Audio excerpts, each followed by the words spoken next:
करेल आणि समजा वेळ दिलं तर ते काय करेल? एक तर ते खेळेल त्याशी ते तोंडात टाकू शकेल, ते तोंडाला हाताला जखम करून घेऊ शकेल, कारण त्या ब्लेडापासून जखम होते हा बोध त्या मुलाला अजून नाहीच आहे. त्याच्यासाठी त्याचं खेळणं असणार आहे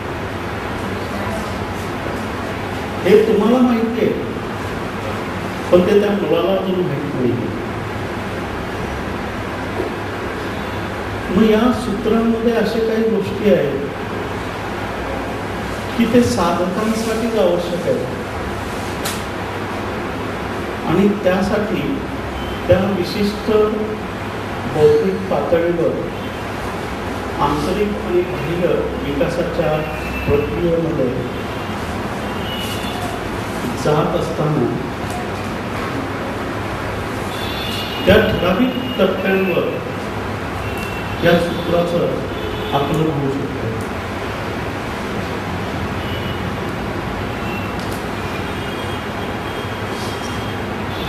आता गीता कृष्णाने अर्जुनाला सांगितली, मग ती सगळ्यात गडबड झाली. आता त्याच्या हातात तत्व निघाल्या, पण तरी सुद्धा ज्यावेळेला तुम्ही पहिल्यांदा वाचाल त्यावेळेला तुम्ही तुमचा स्वतःचा अर्थ त्यातून काढाल. कृष्णाला तो अर्थ अभिप्रेत आहे, तो कृष्णापर्यंत किंवा कृष्ण बनल्याशिवाय तुम्हाला कळणारच नाही.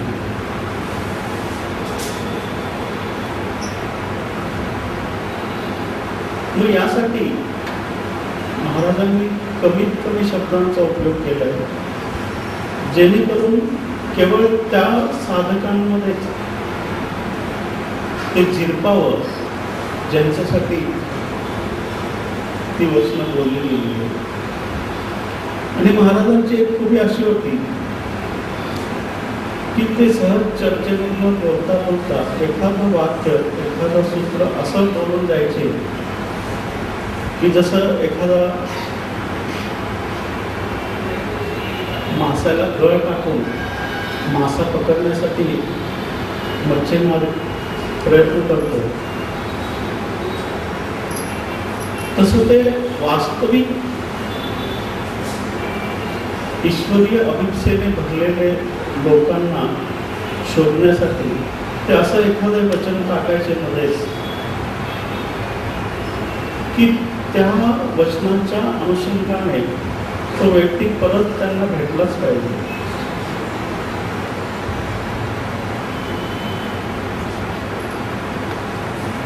मग काही विनोदाभासी वचनं असतील, काही वेळा ते चुकीचे वचनं पण बोलायचे, जाणून घेण्यासाठी किती जागरूकतेने तुम्ही त्याचं ग्रहण करताय.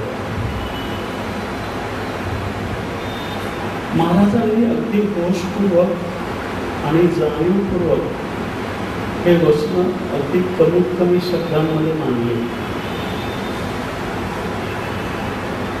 कारण त्या ठराविक व्यक्तीपर्यंतच ती पोहोचावी. तिसरी गोष्ट मी सांगितली की या वचनांना जर तुम्ही नीट आत्मसात केला तर तुमच्या आंतरिक आणि बाह्य विकासासाठी ही वचनं तुम्हाला सहाय्यक ठरतील.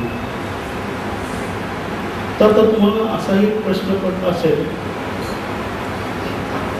की महाराजांची प्रश्न म्हणजे शब्दामध्ये कमीत कमी शब्दात मांडलेले जे काही विचार आहेत ते विचार ऐकल्याने, ते आत्मसात केल्याने असं नेमकं काय होणार आहे की ज्याच्याने माझ्या आंतरिक आणि बाह्य विकासाचा मार्ग खुला होणार आहे. कारण शेवटी शब्द तर शब्दच आहे.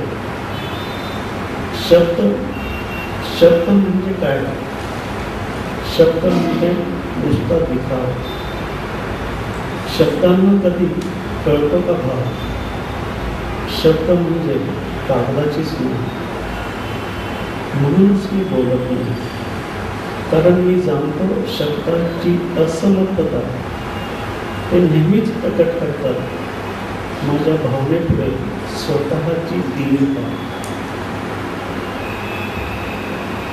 कवितेच्या जगात सुद्धा भावनेलाच आदर असतो.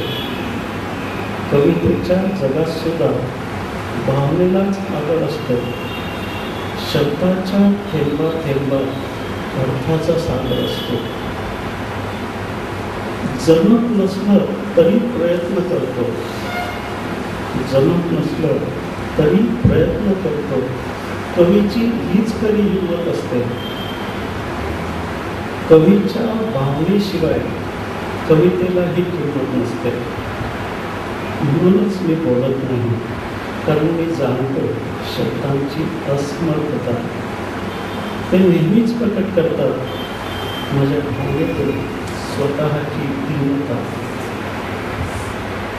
लंगड्याला कसा चालताना लागतो फुगड्यांचा आधार, शब्दही वाहतात तसा आपल्या भावनांचा भार.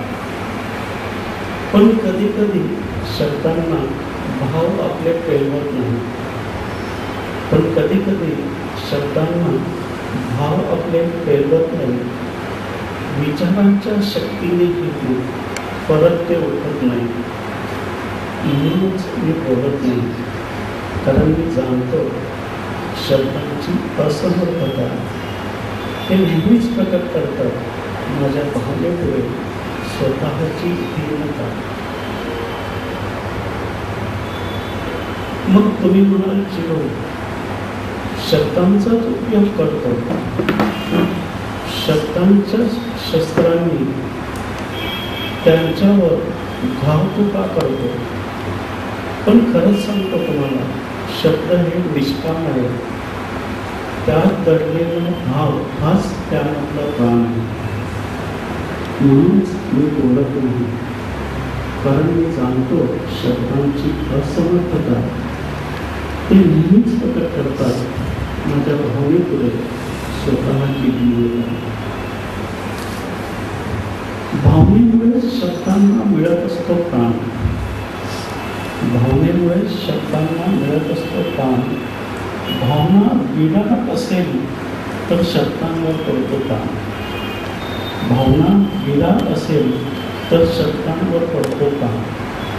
मग ते असह्य होतात. पाय तुटल्यावर पंगू होतात. पंख तुटलेल्या पक्षासारखे जमिनीवर रेंगू लागतात. म्हणूनच मी बोलत नाही, कारण मी जाणतो शब्दांची असमर्थता ते नेहमीच प्रकट करतात माझ्या भावनेपुढे स्वतःची दीनता. शब्द म्हणजे देह नुसता, यातमुळेच संदेह नाही. शब्द म्हणजे देह नुसता, यातमुळेच संदेह नाही. भावना म्हणजे आत्मा, असा आत्मा ज्याला देह नाही. सांगायचं ते राहूनच जातं. सांगायचं ते राहूनच जातं. शब्द नुसतेच गर्दी करतात. सांगायचं ते राहूनच जातं. शब्द नुसतेच गर्दी करतात आणि काही न बोलता सुद्धा भाव आपले श्रेष्ठ करतात. आणि काही न बोलता सुद्धा भाव आपले श्रेष्ठ ठरतात. म्हणूनच मी बोलत नाही, कारण मी जाणतो शब्दांची असमर्थता ते नेहमीच प्रकट करतात माझ्या भावनेपुढे स्वतःची दीनता. मग जर असं असेल की शब्द खरंच निरर्थक आहे, मग शंकर महाराजांनी जे विचार मांडले ते या शब्दांचा उपयोग करून मांडले. पण या विचारांच्या मागे जो भाव आहे तो भाव इतका महत्वपूर्ण आहे की तो जर तुमच्या अंतरंगापर्यंत पोहोचला तर ते तुम्हाला बदलण्याची, तुम्हाला रूपांतरित करण्याची ताकद आहे. तुम्ही पाहता, डॉक्टरकडे तुम्ही जाता, एखादं औषध घेता तर डॉक्टर सांगतो त्या गोळ्या पाण्यामधून घ्या, कधी दुधामध्ये घ्या किंवा एखादं कॅप्सूल तुम्ही घेता, तर त्यात जे काही कडवट पावडर असते औषधाची, ती सरळ तुम्हाला तोंडात घेता येत नाही, म्हणून त्याच्यावर कॅप्सूलचं वेस्टर्न लावलेलं असतं. मग महाराजांची ही सूत्र सुद्धा असेच आहेत. हे शब्दांचं वेस्टर्न लावून तुम्हाला दिलेलं औषध आहे. जर तुम्ही या वेस्टर्नकडे बघितलं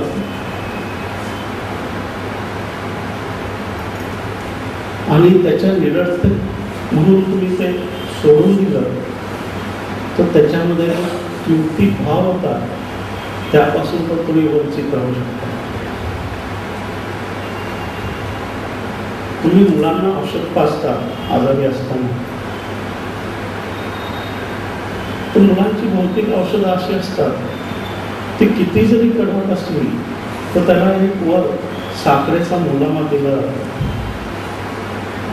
ती गोड म्हणून मुलं खातात आणि आपला कडवटपणा तो आत जातो आणि तो त्यांचा आजार नीट करण्यासाठी महत्वाचा असतो. त्या साखरेचा जसं काहीच उपयोग नसतो, काहीच मूल्य नसतं, तसंच शंकर महाराजांचे हे शब्द आहेत. शब्द निरर्थक आहेत हे महाराजांना पण माहिती आहे, पण ज्यावेळेला महाराजांसारखी व्यक्ती एखादं विचार मांडते किंवा बोलते, तर त्या विचारांमध्ये ज्या आत्म्याच्या गर्भातून निर्माण झालेले जे विचार आहेत, त्यामध्ये तेवढाच खोल अर्थ दडलेला असतो. म्हणजे एखादा थेंब,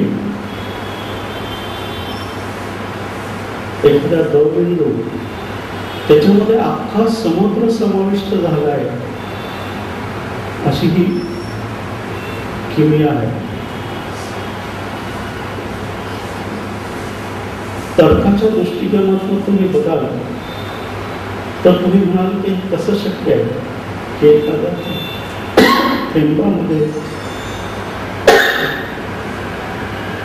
अख्खा महासागर कसं काय समाविष्ट होऊ शकतो.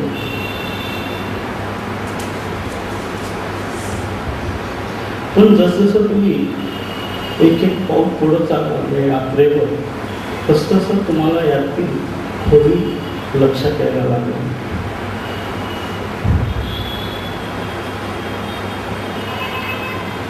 आता या शब्दांच्या ज्या खेळी आहेत, थोडस वैज्ञानिक भाषेत विचार केला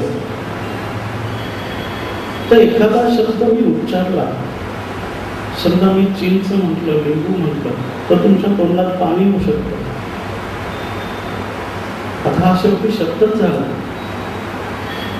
पण नेमकं या शब्दांच्या मागे तुमचा जो अतिक्मतला अनुभव आहे, त्या अनुभवामुळे तुमच्या मेंदूतला एक विशिष्ट बिंदू सक्रिय झाला आणि त्यांनी तुम्ही जो आस्वाद घेतला प्रस्वाद, त्याची एक झलक तुम्हाला दिली. पण इतर महाराज जे शब्द वापरतात आहे किंवा जे विचार मांडतात आहे, त्यांनी त्यांच्या अंतरंगात जो काही आस्वाद घेतला आहे, त्या अनुभूतीचं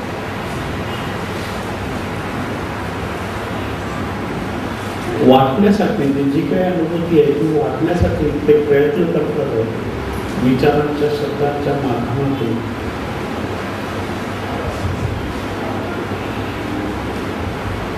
पण तो स्वाद असा आहे जो शंकर महाराजांनी घेतलाय, तो आपण कधी घेतलेलाच नाही.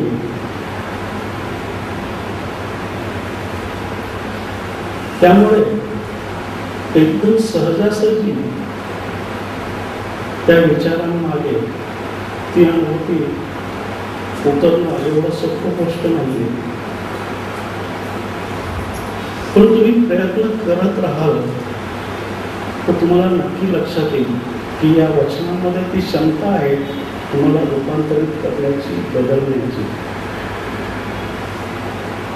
आता तुम्ही हे पण ऐकत आला की सकारात्मक विचार करा. दोन व्यक्ती जर तुम्ही पाहिलं, एक निराशावादी आहे, नकारात्मक विचारार्थी वाचलेला, आणि एक आशावादी आहे, सकारात्मक विचार करणारा. या दोघांचा जर जीवन प्रवास तुम्ही बघितला तर तुम्हाला असं लक्षात येईल, जो सकारात्मक आहे, विधायक विचार करणार आहे, तो हळूहळू त्याच्या लक्ष्याकडे जलद गतीने वाटचाल करत चालला. येणाऱ्या सगळ्या अडथळे अडचणी त्यातनं तो सहज बाहेर पडत चालला. आणि तेच जो नकारात्मक विचार करणारा आहे, तो आलेल्या संधी पण गमावून बसतो आणि ज्या काही त्याची वाटचाल आहे तशी रडत खेळत थांबत चाललेली असते. तर प्रगती काहीच नसते. मग शेवटी हा सुद्धा विचाराचाच भाग झाला नाही का, की एक सकारात्मक विचारसरणीचा माणूस त्याच्या जीवनात काहीतरी विधायक रूपांतरण होतात आहे, आणि एक नकारात्मक विचारसरणीचा माणूस त्याच्या जीवनात काही नकारात्मक घटना प्रसंग वाढत चालले. महाविचारांचाच प्रभाव झाला नाही त्याच्या जीवनावर. मग महाराजांचे जे विचार आहेत हे इतक्या उंचावरून